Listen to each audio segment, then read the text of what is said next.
자, 조금 이제 빨리 좀 진행을 하도록 하겠습니다. 자, 어디에 살 건가? 저는 전원주택에 만약에 여러분들이 꿈을 갖고 계신다. 그러면은 뭐 어떤 걸 우리가 생각해 볼 필요냐면은 노후의 이 삶의 단계라는 걸 한번 생각해 볼 필요가 있습니다. 자, 이래 60에 퇴직을 했다고 그러면 활동기는요 70에서 한 75세 정도까지 보시면 됩니다. 사람에 따라 좀 틀리겠죠, 그죠? 건강 관리를 잘 하시는 분들은 뭐 80까지도 활동기라 그럴 수 있습니다. 자, 그 다음에는 나이에 장사가 없죠. 해상기라고 하는 게 도래합니다. 자, 해상기라고 도래하면은 전원주택이 관리를 해줘야 되기 때문에 상당히 힘들 수가 있다는 것이죠. 자, 뭐 이까지도 어쨌든 버틸 수 있어요. 그런데 문제는 간병기가 와버리면은, 간병기가 안 오면 가장 좋죠, 그죠? 근데 사람의 일이 또 알 수 없잖아요, 그죠? 간병기가 오면 어떻게 되느냐? 여기에는 좀 문제가 발생이 되죠, 그죠? 병원에 왔다 갔다 그래야 되고, 막 이래 되면은 전원주택에 거주하기가 상당히 여러 가지 문제가 발생할 수 있죠. 그 다음에 남자분들이 보통 이제 일찍 돌아가시잖아. 돌아가시면은 여자분이 혼자 살아야 된다. 자, 이러면은 이제 또 달라집니다. 왜? 전원주택은 조금 이래 외따로 떨어져 있는 경우가 많잖아요. 자, 이러면은 조금 문제가 있을 수 있다는 거죠. 자, 그래서 요걸 한번 생각해 보시고 좀 더 깊이 위치라든가 이런 걸 한번 생각을 해 보시고 결정하시는 게 맞다. 제가 어디 가서 한번 강의를 했더니만요. 그때 한 아주머니가 50대 후반의 아주머니였는데 안 그래도 대구 주변에 전원주택 알아보고 있는데 오늘 제가 그 얘기를 딱 듣는 순간에 아이고 내가 좀 더 신중하게 생각해야 돼. 제가 그래요. 정말 고민 많이 하시고 결정하시라고 제가 그렇게 당부를 드린 적이 있습니다. 자, 그래서 그 다음에 이제 돈 문제 4가지만 제가 얘기하면은 뭐 어느 정도 오늘 강의를 마무리할 것 같습니다. 자, 돈 관리의 저는 첫 번째가 자산 관리를 좀 균형 있게 할 필요가 있다. 자, 첫 번째 뭐냐면 이겁니다. 파란 게 이게 우리나라 사람들이 자산 보유 비율입니다. 금융자산은 우리나라 사람들이 많이 안 갖고 있는 형태입니다. 이게 후진국의 아주 대표적인 모습입니다. 우리나라가 지금 후진국이 아니잖아요, 그죠? 아닌데 노후에 사람들이 갖고 있는 자산 규모를 보면은 이게 뭡니까 이게? 다른 미국이나 이런 나라에서는 실물 자산, 이 부동산을 말하거든요. 그 부동산을 너무 많이 갖고 있다. 이게 적정 비율이 저는 한 50대 50은 이렇게 해야 되지 않느냐. 자, 그러면 이게 뭐가 문제냐면요. 쓸 돈이 없다는 겁니다. 쓸 돈이. 부동산에 너무 많이 돈이 몰려 있는 형태를 띠고 있다. 돈이 있든 없든 그래요. 돈이 많은 사람도 금융은 이건 별로 없고 전부 여기다 있더란 얘기입니다. 그러니까 하여튼 허리띠 졸라매고 그냥 사는 겁니다. 그죠? 돈이 있어도. 돈이 있는 사람도 그런 사람들 많아요. 제가 한 번은 서울에 그 신촌에 그 집에 큰애 그 방을 구하러 주려고 갔어요. 근데 신촌이면 굉장히 복잡한 데거든요. 근데 거기서 한 5분 정도밖에 거리가 안 되는데 언덕인데 그 원룸 형태로 지은데 집이요. 한 7층이더라고요. 방이 한 50개 정도 돼요. 그리고 거기에 이제 짐을 이제 나르고 이제 있는데 주인이 옆에 또 오더니만요. 자기가 이 건물을 51억을 주려고 그러는데도 이 건물을 안 팔았다는 겁니다. 아니, 제가 뭐 물었습니까? 아니, 묻지도 않았는데 이 주인이 뭐 하여튼 느닷없이 그런 얘기를 하더라고요. 이 건물 51억을 주려고 하는데 자기가 안 팔았대요. 그리고 제가 얼굴을 딱 보니까 이분이요, 얼굴이 퉁퉁하신 분이 연세는 좀 있어 보이더라고요. 어르신 근데 굉장히 건강하시네요. 이래도 뭐 약을 달아놓고 먹고 있고 수술도 한 몇 번 했대요. 근데 어르신 연세가 어떻게 되세요? 82세래요. 82세. 제가 82세라는 얘기를 듣는 순간에 야, 나는 왜 결혼을 하면 저런 집에 뭐 했을까? 이 생각이 딱 들더라고요, 여러분. 여러분, 82세 그분이 그 51억짜리 건물을 갖고 있다면 그 건물은 사실은요, 그분하고 별 상관이 없어요. 그 건물은 누구하고 상관이 있겠습니까? 예, 제가 보건대 그분이 오래 산다면은 아마 외손녀, 여하고 관련이 있고 좀 일찍 돌아가신다면은 딸 사위하고 관련이 있습니다, 이게. 근데요, 또 무서운 거는요, 엘리베이터를 딱 탔는데 웬 좀 연세가 있어 보이는 그 할머니 정도의 뭐 청소 도구를 갖고 탔더라고요. 근데 두 분이 부부 관계라. 그래서 내가 아니, 아주머니, 이거는 아니잖아요. 이 건물 하나 갖고 있으면서 이거는 청소부를 고용하시든지 해야죠. 내가 집에서 놀면은 못해 이러더라고. 서울 사람들 무섭습니다. 무서워요. 제가. 자, 돈을 아무리 많이 갖고 있어도 노후에 우리나라 사람들이요, 이 금융자산이 별로 없어. 이 돈을 안 쓴다 얘기입니다. 안 쓴다 얘기죠. 그죠? 물론 쓰는 사람도 많겠지만은 투자를 안전하게 해야 된다. 제가 안전하게 해야 된다. 이 말에는 어떤 의미가 들었냐면 노후에는 돈을 갖고 계시는데 이거를 투자를 해서 돈을 내가 많이 벌이겠다 이 생각보다도 일단 기본적인 마음을 뭐냐, 수성, 지켜야 된다. 이거 많이 나오잖아요. 그죠? 지키는 데 초점을 맞춰야 된다. 여기 이분들이 왜 지금 피켓을 들고 데모를 벌이느냐 하면요. 여러분, 저축은행도 망할 수가 있어요. 근데 1금융권, 뭐 대구은행이라든가 제1은행, 뭐 신한은행 이런 큰 은행은요. 그래도 안전합니다. 안전해요. 근데 저축은행은요. 너무 이게 뭐 빚이 너무 많다든가 이러면 금감원에서 칠 수 있어요. 근데 큰 은행, 1금융권의 은행은 왜 대마불사라 그랬고 왜 그러냐면요. 나라가 휘청합니다. 만약 은행 하나를 무너뜨리면요. 그래서 쉽게 무너지지 않는다는 거죠. 근데 후순위채가 뭐냐면요. 이겁니다. 빚이 많으면 빚 잔치를 해서 남는 게 있으면 돌려주겠다. 이게 후순위채 채권이거든요. 근데 이게 그때 얼마 정도 했냐? 한 8% 정도 했어요. 그때 금리가 지금은 뭐 한 2%밖에 안 되지만 그때 한 3% 정도 했거든요. 자, 금리가 한 8% 정도 하는데 보통 우리는 저축은행에 가면 이제 금리를 조금 많이 주잖아요. 주식은 하려고 겁이 나. 못하고. 그 저축은행에 가갖고 내 여기 상품 좋은 거 있으면 한번 권해줘. 이런단 말이에요. 그렇게 자기는 이제 한 3%짜리 해줄 줄 알았죠. 근데 후순위채라고 하는 게 있는데 이걸 하시죠. 그거 얼마인데? 8%인데. 아, 그거 위험한 거 아니야? 아, 그 채권인데 뭐요. 괜찮아요. 하세요. 그래갖고 여기 다 했다고 보면 됩니다. 제 추정은 그렇습니다. 자, 그렇게 했는데 이게 망해버렸어요. 그래서 원리는 뭐냐면요. 수익이 높으면은 위험성도 같이 높아요. 수익이 높으면. 항상 원리가 그렇습니다. 재무의 기본 원리가 그렇다는 얘기입니다. 여러분, 제가 국제공인재무설계사 굉장히 공부가 어렵더라고요. 근데 막 이거 공부하는데 보험이 참 제일 어렵더라고요. 보험이. 열심히 공부해갖고 이제 합격을 했어요. 근데 합격을 제가 하고 그 이후로도 계속 서울에 뭐 이런 그 강의 있으면 강의 들으러 막 이렇게 공부를 이래 해보니까 결론이 뭐냐면요. 돈 관리의 가장 기본 원칙이 있어요. 이게 뭐냐면요.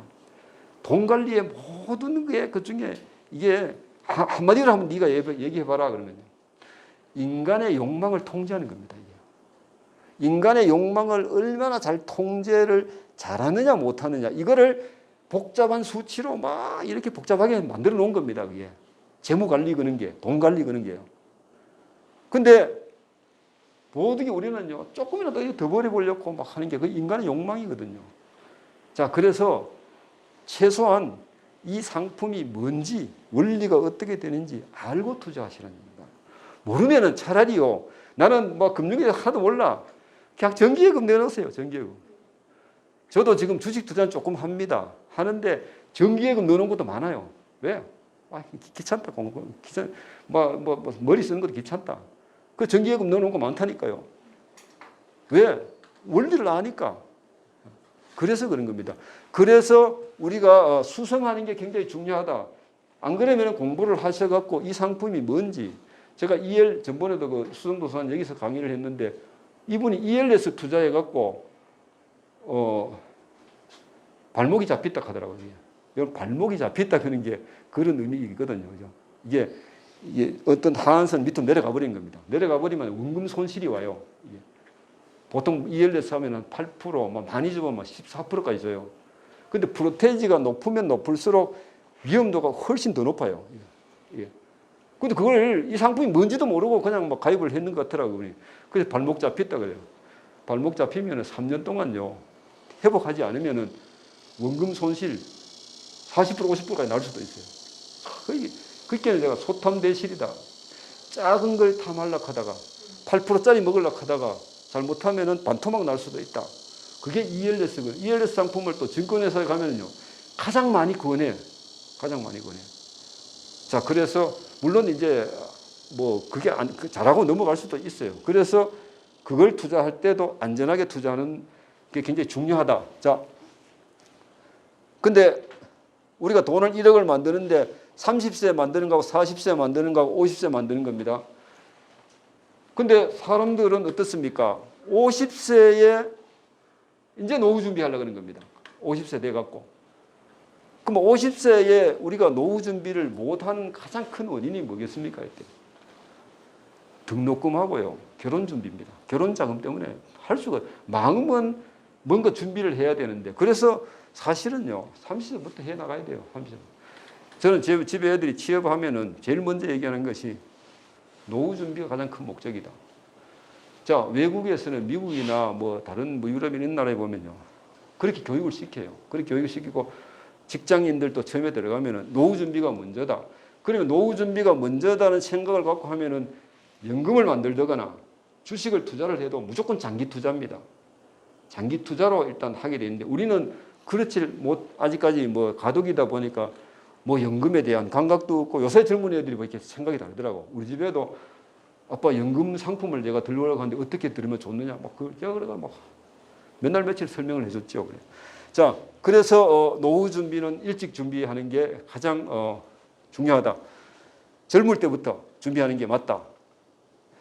자, 그 다음에 자산보다는 연금. 제가 4가지 원칙을 얘기를 드리고, 뭐 강의할 때도 여기를 중점적으로 해서 강의를 드리는데요. 자산보다가 연금을 많이 만들어라. 이게 노후 준비에 제가 4번째 원칙으로 이렇게 넣어놨는데요. 그러면은 뭐 여러분들 거꾸로 또 이렇게 해요. 아니, 돈을 많이 모아도 되지 왜 안 되느냐는 얘기죠. 그죠? 돈을 많이. 부동산을 우리가 많이 모으면은 이걸 임대 수익이라 그런 게 나올 수 있어요. 그리고 현금을 내가 몇 억을 만들어서 뭐 이걸 뭐 하여튼 꽃감 빼먹듯이 뭐 이렇게 해도 안 되는 거 아닙니다. 안 되는 건 아닌데 왜 자산보다는 연금을 많이 만들라고 얘기를 하느냐 이런 얘기죠. 이걸 뭐 모든 재무관리 책에도 보면은요, 현금 흐름이라 그럽니다. 그죠? 현금 흐름을 많이 만드는 게 가장 좋다. 뭐 이렇게 얘기하는데 왜 저는 그럼 이렇게 주장을 하느냐? 자산은요, 자산의 가장 중요한 결점이 있어요. 이게 뭐냐면요, 잃어버릴 염려가 있다는 것이요. 그리고 도둑을 맞을 염려가 있어요. 근데 이 도둑이 집 바깥에도 도둑이 있지만은 집 안에도 또 도둑이 있어요. 집 안에 여러분 도둑이 누굽니까? 이 자식은요, 또 가장 집 안에 물건이 어디 있는지 다 알아. 근데 바깥에서 이렇게 들어오는 도둑은요, 이 물건이 어디인지 몰라서 이걸 찾느라고 굉장히 애를 먹지만은 자식은 이 물건이 어디 있는 걸 다 알다 보니까요, 집안의 도둑이 훨씬 더 무서운 도둑이라는 거죠. 근데요, 연금은 어떻습니까? 도둑 걱정이 전혀 없어요. 계속 나와요, 계속. 네, 죽을 때까지. 자, 그래서 저는 연금을 하여튼 많이 만드는데, 여기 연금이 이거 말고도 있어요. 뭐 기초연금도 있고, 뭐 골치 아픈 게 많아요. 그죠? 그까지 내가 다 설명을 못 드려서 여기까지만 내가 나왔는데. 자, 여기 보시면 공무원연금, 국민연금, 퇴직연금. 자, 이 5가지 연금 중에 국가가 관장하는 연금이 있어요. 어느 겁니까? 예, 공무원연금, 국민연금. 이거는 뭡니까? 이거 주택연금. 국가가 관장하는 겁니까? 안 그러면 사적연금이겠습니까? 그렇게 생각하시는 분이 많이 있더라고요. 국가가 하는 겁니다. 이거. 주택연금 국가가 하는 겁니다. 주택금융공사에서 하는데 국가가 이 법에 의해서 주택금융공사가 위탁받아서 하는 거와 똑같습니다. 여러분들은 국가에서 하는 거다 이러면 일단은 뭔가 좋은 거구나. 장단점이 뭐 장점이 있고 단점이 있겠다. 그래서 그걸 알 필요가 있다는 거예요. 이거는 뭡니까? 이거는 퇴직연금하고 개인연금은요, 어떤 분들은 직장 다니시는 분들이 보니까 퇴직연금을 국가에서 하는지 알고 있더라고요. 사적연금입니다. 사적연금. 그렇게 사기관에서 관리한다 이런 얘기입니다. 그죠? 사기관에서. 그래서 그러면은 제가 장단점 중에서 한 가지만 딱 얘기를 드리면 이러겠습니다. 연금을 줄 때 공무원연금, 국민연금은 물가를 반영해 줍니다. 그러니까 연금이 물가는 계속 올라가지 않습니까? 올라가니까 상향곡선을 그립니다. 그 다음에 주택연금은 어떻게 줄 것 같아요? 주택연금은 한 번 결정이 되면은 죽을 때까지 똑같습니다. 금액. 처음에 결정이 예를 들어 150만 원을 주겠다. 그러면 죽을 때까지 150만 원입니다. 죽을 때까지. 그래서 주택연금은요, 집값이 고점 있을 때가 제일 좋습니다. 고점 높을 때 해야 된다는 얘기죠. 왜? 높을 때 하면은 이게 처음에 연금액을 결정할 때 높거든요. 그러면 떨어져도 이 금액 그대로 준다는 얘기죠. 자, 그래서 주택연금은 그런 특징이 있고, 자, 요거는 뭐예요? 요거는 연금을 어떻게 줄 것 같아요? 개인연금은 항상 밑에 보면 글씨가 작게 나와요. 공시이율에 따라서 변동해서 줍니다. 여러분, 금리가 내려간다고 우리가 알고 있습니까? 올라간다고 알고 있습니까? 예. 장기적으로 보면 우리나라가 저성장 국면에 돌입했기 때문에 무조건 금리가 내려간다고 보셔야 돼요. 그러면 이거는 어쨌든 간에 하향 곡선을 그린다고 보셔야 돼요. 잘해야 평균을 유지하고 뭐 하향 곡선을 그린다고. 자, 그렇게만 우리가 생각을 해도 공무원연금, 국민연금, 주택연금 뭐 이런 거는 우리가 한번 장단점을 우리가 생각해 볼 필요가 있다. 제가 그렇게 얘기를 드리고요. 자, 예. 그렇지, 예. 이거는 퇴직금을 갖고 연금으로 이제 받는 건데 보통 이제 뭐 10년 안 그러면 20년 그건 본인이 정해 갖고 받도록 이렇게 마련하세요. 그러니까 이게 제가 일반 퇴직을 앞두신 분들이 있는데 퇴직연금을 이제 강의를 하려고 이제 잔뜩 온갖 찾아보고 준비를 해가지고 가. 근데 얘기할 데가 별로 없어요. 왜 그러겠습니까? 퇴직연금하고 개인연금 예. 이것이 이제 개인 사적연금. 예, 사적연금입니다. 예, 공적연금입니다. 자, 그럼 왜 퇴직연금을 제가 준비를 해가지고도 얘기를 못 하느냐면요. 가서 퇴직연금을 연금으로 만드는 사람 손들어보면 한 번도 없어요. 가끔가다 한두 명 있어요. 그럼 뭡니까 이게? 노후의 자금으로 생각 안 한다는 겁니다. 노후의 자금으로. 왜? 그동안 너무 많이 딴 데 써버려갖고 결혼 자금도 안 모아놨어. 이러니까 어떻게 됩니까? 퇴직연금이 노후 자금이 안 되니까 연금으로 못 받는 겁니다. 예. 공무원 연금으로 받고 퇴직연금. 그거는 이제 퇴직연금이라고 하는 퇴직수당. 예, 수당 쪽으로 주는 건데 어떻게 보면 뭐 퇴직금이라고 보시면 됩니다. 10년 하고 해갖고. 예. 요거는 사기관에 주는 퇴직연금하고 좀 성격이 좀 틀리고요. 그래도 나가실 때 그래도 현금이라도 얼마나 드리려고 퇴직수당으로 보통 이름이 명명이 돼요. 퇴직수당 말고. 예. 연금으로 15년, 10년 뭐 이때요. 예. 가입을 해갖고 받고. 예. 그걸 말하는. 그거하고 요거는 이제 공무원 말고 일반 직장에 다니시는 분들 다 퇴직금이 있고 퇴직연금이 있는데 퇴직금으로 받을래, 퇴직연금으로 받을래 이렇게 이제 본인이 선택하도록 돼 있어요. 이 강제 사항이 아닙니다. 이게. 우리나라 퇴직연금의 가장 문제가 뭐냐면은 너무 이게 풀어놨어. 강제가 너무 안 되다 보니까 사람들이 그냥 찾아버린 겁니다. 다 찾아버려. 그러니까 노후가 너무 빈약하죠. 노후가. 지금 이게 저는 이 중에 가장 문제가 뭐냐 이거라고 생각해요. 이게 노후에 저게 안 돼요 지금. 안 되면 국민연금만큼 강제적으로 저렇게 만들어놔도 아마 그래도 노후에 뭐 어느 정도 노후 준비가 될 겁니다, 그죠? 자, 제가 요거 하고 마지막 한 개 저거 뭐 설문조사하는 거 그거 얘기 드리고 오늘은 마무리하도록 하겠습니다. 자, 이분이 장수인입니다. 일본의 장수인. 일본은 장수인들이 굉장히 많아요. 여기 나면 지금도 연세 드신 분들이요, 65세 넘으신 분이 3,500만 명이라고 하더라고요. 우리나라 인구가 지금 5천만 명 아닙니까? 그죠? 그게 노인들 천국이라는 얘기가 나오는 게, 이분은 이길려 원장님인데요. 이분도요, 혼자 사셔. 근데 이분도 이 사진 찍을 때 한 80 정도 됐어요. 이길려 가천대 의대 아닙니까? 그죠? 근데 뭐 얼굴 또 보면요, 80인데도 피부가 얼마나 좋은지. 자, 이분은 이제 제가 박상철 교수님이신데 서울대 노후 연구에 그 연구 1인자 제가 막 이분 밑에 좀 배웠는데요. 자, 사진을 세 분이 이제 이렇게 찍으셨는데 한국에 이분이 오셨어요. 이분이 오셔갖고 연설을 했는데 그 연설에 이런 말이 있어요. 인생을 살아가는데 전반전도 중요하고 후반전도 중요한데 연장전이 훨씬 더 중요합니다. 이런 말을. 예? 이분도 아마 신화라 박사인데 아마 의사 그래 그런 말을 했다고. 그래서 우리가 전반전은 뭡니까? 뭐 젊을 때 근데 후반전까지 우리가 살았지 않습니까? 그죠? 살았는데 이분의 얘기가 연장전이 훨씬 더 중요하다. 축구를 할 때 골을 전후반이가 하지 않습니까? 그럼 전반전, 후반전 뭐 1대1이 됐다. 그러면 연장전을 하는데 연장전에 골을 먼저 넣는 사람이 승자가 된다 이 말입니다. 그죠? 거의 연장전을 여러분 잘 사셔야 성공한 인생이 된다.